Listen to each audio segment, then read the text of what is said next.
নমস্কাৰ। আজি সৰু এটা ঘটনা ঘটিল, তাৰ কাৰণে মই কথাখিনি স্পষ্ট কৰিব বিচাৰিছোঁ। দুই চাৰিটা নিউজত পৰ্টেলত মই দেখিছোঁ, সেইকাৰণে ফেচবুক লাইভত আহিব বিচাৰিছোঁ কথাখিনি স্পষ্ট কৰিবৰ কাৰণে। যোৱাকালি প্ৰায় 4টা বজাত নিৰ্বাচনী প্ৰচাৰ সমাপ্ত হ'ল আৰু যোৱাকালিও মই বৰহাবজান কেইবাটাও ৱাৰ্ডত যোৱাকালি যিহেতুকে হায়াৰ ছেকেণ্ডেৰী ৰিজাল্ট দিলে, প্ৰায় যোৱাকালি 18গৰাকী ছাত্ৰ ছাত্ৰীক মই সম্বোধনা জনাইছোঁ আৰু তেওঁলোকৰ লগত কিছু সময় কটালোঁ। ঠিক তেনেধৰণে আজি পাৱৈ, বৰবিল, পানীখোৱা, তাৰপিছত পুনৰ বৰহাবজান গাঁও পঞ্চায়তৰ শান্তিপুৰ অঞ্চললৈ গৈছিলোঁ আৰু তাত কেইবাগৰাকী ছাত্ৰ ছাত্ৰীক ইতিমধ্যে ফেচবুকত মই দিছোঁ, সম্বোধনা জনাইছোঁ। আৰু আমাৰ গ্ৰাম্য অঞ্চলৰ বিশেষকৈ বহু ছাত্ৰ ছাত্ৰীয়ে খুব ভাল ৰিজাল্ট কৰিছে।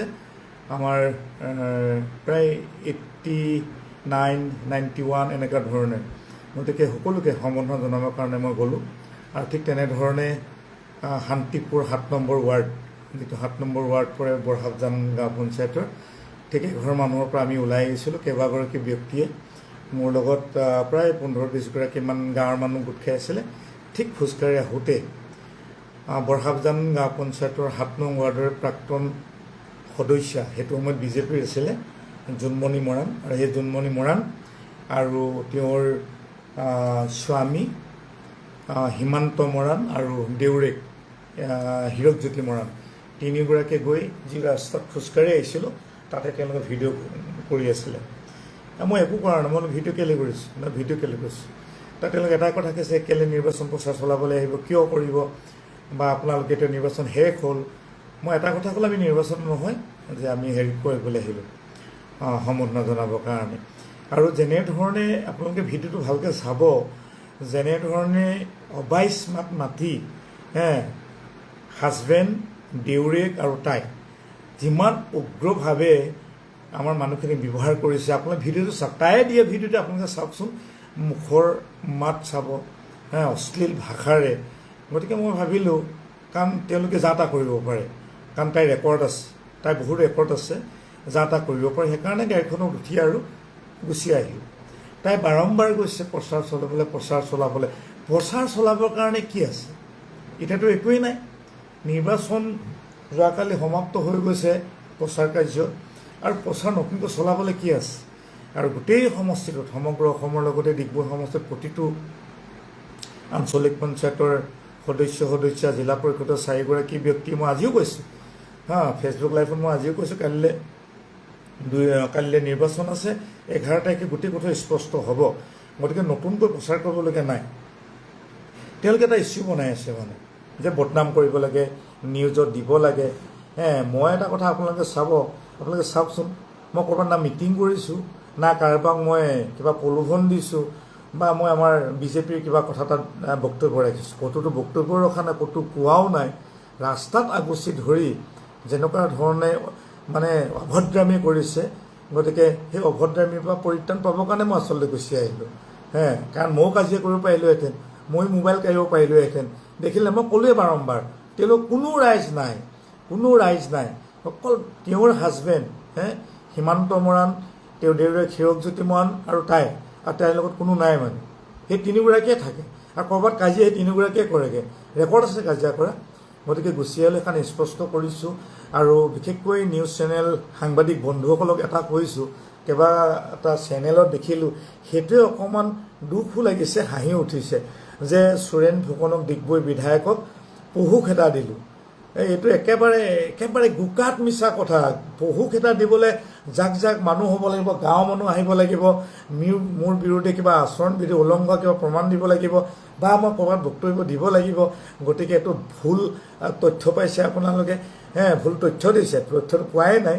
গতিকে পহু কথা অকাৰণত এনেকুৱা শব্দ প্ৰয়োগ নকৰিলে ৰাইজে আপোনালোকৰ মনৰ পৰা গুচি নাযাব। সেইকাৰণে এনেকুৱা শব্দ প্ৰয়োগ নকৰিব। ইয়াত কোনো পহু খেদাও দিয়া নাই। গোটেইখিনি মানুহ মোৰ লগতে আহিছে, ভালকৈ চাওক, এটা বাক্যও কৰা নাই। আৰু তাইৰ বিষয়ে যদি কওঁ, মই বহু কথা ক'বলৈ, চব কথা নকওঁ। যোৱাবাৰ ভাৰতীয় জনতা পাৰ্টীৰ টিকেটটো ময়ে দিছোঁ, জিকিছিলেও 7 নম্বৰৰ পৰা এইবাৰ আকৌ বিচাৰিছিলে কিন্তু এইবাৰতো আমাৰ দলে ডাইৰেক্টলি আমি কাৰোবাক দিয়া নাই টিকেটটো দিয়া নাই আমি কাৰোবাক সমৰ্থন কৰিব পাৰোঁ কিয় সমৰ্থন কৰিব নোৱাৰোঁ আমি কাৰোবাক সমৰ্থন কৰিব পাৰোঁ আমি সমৰ্থন কৰিছোঁ যদি কোনোবা সমাজৰ বিজ্ঞ লোকসকল আছে কোনোবা যদি আমাৰ প্ৰফেচৰ আছে শিক্ষক আছে সমাজখনৰ কাৰণে ভাল চিন্তা কৰা লোক আছে আমাৰ নৈতিক সমৰ্থনটো থাকিব তেনেদৰে আছে কিন্তু তাইৰ প্ৰতি আমাৰ নৈতিক সমৰ্থনটো নাই বাৰম্বাৰ তাইক সমৰ্থন কৰিবৰ কাৰণে কৈছিলে যিহেতুকে ভাৰতীয় জনতা পাৰ্টীৰ পৰা তাইক আমি অব্যাহতি দিয়া হৈছে তাইক আৰু কাৰ্যৰ কাৰণে আৰু তাই গাঁও পঞ্চায়তত যোৱা 5 বছৰত কিমান কাজিয়া কৰিলে এই তথ্যখিনি মই নহয় গোটেই ব্লকে জানে ব্লকে জানে আৰু আটাইতকৈ ডাঙৰ কথা প্ৰধানমন্ত্ৰী আৱাস গৃহ ঘৰ যিটো 1,20,000 ঘৰটো নিৰ্মাণ কৰে 1,30,000 আৰু 20,000 জব কাৰ্ড দিয়ে কিমান ঘৰৰ পাছবুক তাই হাতত আছে তাই ক'ব পাৰিব নেকি কওকচোন আপোনালোকৰ ওচৰত বহু মানুহে আমাৰ লগত এতিয়াও মানুহ আছে তেওঁলোকৰ এতিয়াও পাছবুক তাইৰ হাতত আছে জব কাৰ্ডৰ বহু মানুহৰ টকা তাই দিব পৰা নাই হয়নে এটা সম্পূৰ্ণ দুৰ্নীতিৰ লগত লুতুৰি পুতুৰি হোৱা সেইগৰাকী প্ৰাক্তন সদস্যা গতিকে আমি এইখিনি কথা কোৱাও নাই মোৰ ৰেকৰ্ডো নাই মই কোৱাও নাই গতিকে তাই আজি যিটো তাই আকৌ নিৰ্দলীয়ভাৱে উঠিছে তাই আচলতে হীন মান্যতাত ভুগিছে নহ'লে তাই ঘৰ এটা জেগাত আছে তাৰ পৰা গৈ কিনে 3 কিলোমিটাৰত গৈ য'ত নেকি মই সম্বৰ্ধনা বিচাৰি ৰাস্তা আহিছোঁ মোক খেদি তেনেকৈ অপবাদ মিছা অপবাদ অশ্লীল বাক্যবান কোনেও মানে সুস্থ মগজৰ মানুহ কোনো নকয় আপোনাৰ তাই ব্যৱহাৰটো তাই নিজে পৰিচয় দিছে কিন্তু মই এটা শব্দও কোৱা নাই মইতো কাজি ল'ব পাৰিলেহেঁতেন মোৰ লগতো চিকিউৰিটি আছিলে মোৰ লগতো বহুত মানুহ আছিলে ৰাইজ আছিলে তাইৰ লগত ৰাইজ নাই ওলোটা কথাটো কৈছে ৰাইজ মোৰ লগত আছিলে কিন্তু মই ৰাইজক ক'লোঁ একো ক'ব নালাগে দেই একো ক'ব নালাগে তাই বেচেৰা কাইলৈ ইলেকশ্যনটো হ'ব 11 তাৰিখে ৰিজাল্ট হ'ব ৰিজাল্টত বেয়াকৈ হাৰিব তেতিয়া কি ৰূপ লয় ঠিক নাই সেইকাৰণে এতিয়া নকবি কাক কামোৰে কাক মাৰে ঠিক নাই তাৰমানে দেই তাক কামুৰিব তাই কামোৰ মাৰিবই যিটো ব্যৱহাৰ মই আপোনালোকে নেদেখিলে তাই নিজে যেতিয়া হাজবেণ্ড আৰু দেউতাকে কৰিছিল তাই যেনেকৈ ধৰণে মোক কামুৰিবলৈ আহিছিলে নহয় আজি হাজবেণ্ডে সেইটো আঁতৰাই দিলে কাৰণ মোৰ মানুহে ভিডিঅ' কৰা নাই ভিডিঅ' কৰি দেখালেহেঁতেন মানে একদম মানে যেনেকুৱা চোচা মই ভাবিলোঁ পলোৱাই ভাল যোৱাই ভাল এই কথাখিনি ক'লোঁ এইটো সম্পূৰ্ণ ভুল তথ্য সাংবাদিক বন্ধুসকলক কৈছোঁ এইটো কোনো নিউজেই নহয় আৰু যোৱাকালিৰ পৰা আজিলৈকে মোৰ ফেচবুকত আছে মইতো যোৱাকালি নিউজটো কেতিয়াও দিব নোৱাৰোঁ আজিৰ নিউজটো কেতিয়াও দিব নোৱাৰোঁ সুখ্যাতি পাছ কৰা একেবাৰে পাৱৈ পৰা মই ক'লোঁ পাৱৈ ডিগবৈ গোলাই বোকাপানী তাৰপাছত পানীখোৱা বৰহাবজান এই গোটেই লাইনটো তাৰ ছাত্ৰ ছাত্ৰীসকল আছে তাত মেট্ৰিকৰ আছে হায়াৰ ছেকেণ্ডেৰী আছে মই কাৰোবাক আৰ্থিক অনুদান দিছোঁ মই প্ৰত্যেক বছৰে দিওঁ চাওক মই আপোনাৰ লাইভে এটা কথা কৈছোঁ যে প্ৰত্যেক বছৰে এতিয়া নহয় 25 বছৰ ধৰি 50ৰ পৰা 60-70 গৰাকী ছাত্ৰ ছাত্ৰীক মই পকেটৰ পৰা নিজৰ গাঁঠিৰ ধন দিওঁ কাৰোবাক কিতাপ কিনো কাৰোবাক ইউনিফৰ্ম দিওঁ কাৰোবাক মই কলেজত ডিগ্ৰীলৈকে মই পঢ়াওঁ যদি মিছা কথা কৈছোঁ প্ৰত্যেকবাৰৰ যি নতুনকৈ পাছ কৰি যায় মোৰ ফেচবুক যদি আপোনালোকে খুচৰি তেতিয়া পাব কাৰোবাৰ 5,000 কাৰোবাক 10,000 কাৰোবাক হোষ্টেলৰ টকা কাৰোবাক এডমিশ্যনৰ টকা মোক গোটেই ফেচবুক যদি খোলে ন আপোনালোকে দেখাবলৈ পাব গতিকে এইটো স্পষ্ট নিদিম বুলি ভাবিলোঁ কিন্তু কেইবাটাও পৰ্টেল আৰু 2-4টা নিউজত দেখিছোঁ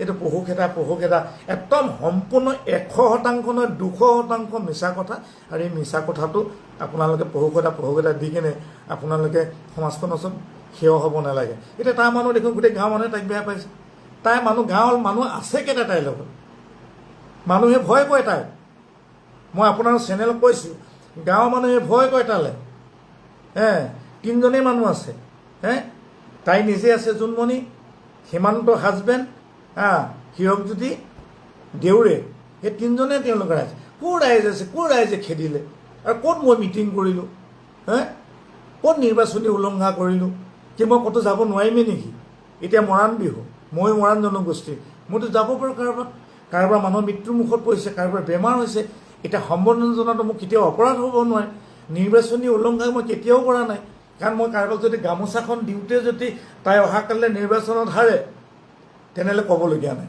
তাই যদি ভাবিছে মই গামোচাখন দিছোঁ মই কিন্তু তাইক ভোট নিদিবলৈতো কোৱা নাই সেই বেচেৰাকেইটা যিকেইটা ল'ৰা ছোৱালীক মই সম্বোধন জনাইছোঁ, তেওঁলোকৰ ভোটো নাই দেই, একদম শুদ্ধ অন্তৰে কৈছিলোঁ। গতিকে আপোনালোক কোনো জনসাধাৰণক দেই এনেকৈ কথা ক'ব নাপায়। আৰু তাই ভাল হওক, মই চিন্তা কৰিম। মোৰ শুভেচ্ছাটো আছে, মোৰ অকণমান সম্পৰ্কীয় হয়। গতিকে সম্পৰ্কীয় হিচাপে এটা কথা কৈছোঁ, অকণ মগজটো ঠাণ্ডা কৰি কিনে সমাজৰ কাম কৰিব লাগে, ইমান উগ্ৰ নহয়। শুভেচ্ছাটো আছে, কিন্তু শুভেচ্ছা থাকিলেও এটা কথা, তুমি হাৰিবা বেয়াকৈ। ৰাইজে যিটো গতি লয় তুমি বেয়াকৈ হাৰিবা। গতিকে হৰাই ভয়ত আবুল তাবুল নবকিবা আৰু অসভ্যালি মিছা অপবাদ কাৰো নিদিবা, নাপায় এনেকৈ কৰিবলৈ। ভালকৈ থাকাচোন। আৰু তোমাৰ হাজবেণ্ড আৰু দেউৰাক অকণমান শালীনতা ৰক্ষা কৰি কথাবিলাক ক'বা। সেই যে ফেচবুকত যে বেয়া বেয়া শব্দবিলাক যে ওলাইছে, খেদিলোঁ আমুক কৰিলোঁ, এইবোৰ ৰাইজে দেখি আছে নহয়, সমগ্ৰ অসমৰ মানুহে দেখি আছে। গোটেই জ্ঞাতি কুটুমে দেখি আছে কেনেকৈ কৰিলে। মই MLA এজন হৈ কিনে লাহেকৈ গুচি আহিলোঁ, ৰাইজে বুজি পাইছে নহয়। মই কি কাজিয়া কৰিব নোৱাৰোঁ, মই ধৰিব নোৱাৰোঁ, চব পাৰোঁ, মই নকৰোঁ, মই ইমান অভদ্ৰ নহয়, গম পালেনে? গতিকে ভদ্ৰতা এটা সীমা চেৰাই যায়। আৰু বাকীটো আমি সকলোৱে গম পাইছোঁৱে, নিৰ্বাচনটো আহি আছে। নিৰ্বাচন যোৱাকালি সমাপ্ত হ'ল, অহাকালি নিৰ্বাচন আছে, শান্তিপূৰ্ণভাৱে হওক। আৰু যেনেধৰণে চিন্তা কৰিছে, আশা ৰাখিছে, আশাবোৰ পূৰ হওক চবৰে। মোৰ সকলো প্ৰাৰ্থীলৈ শুভেচ্ছা থাকিল দেই, সকলো প্ৰাৰ্থীলৈ শুভেচ্ছা থাকিল। তাইলৈও শুভেচ্ছাটো থাকিল, কিন্তু শুভেচ্ছাটো মোৰ মতে এইটো নহ'ব তাৰমানে শুভেচ্ছাটো দেই। মোক ঘৰুৱা হিচাপে শুভেচ্ছা দিছোঁ, কিন্তু দলীয় হিচাপে কেতিয়াও দিব নোৱাৰোঁ। তাই দলৰো নহয়, তুমি দলৰো নহয়, তুমি দলত নাই এতিয়া। গতিকে আবুল তাবুল নবকিবা, এটা ঠাণ্ডা মগজে ঘৰত থাকা, ঘৰত থাকি কিনে ভালকৈ অকণমান অধ্যয়ন কৰে, সমাজখনৰ পৰিচালনা কেনেকৈ কৰে। কোনোবা মুখখন থাকিলে বুলিও যা তা কথা ক'ব নাপায় মাজনী দেই। নমস্কাৰ।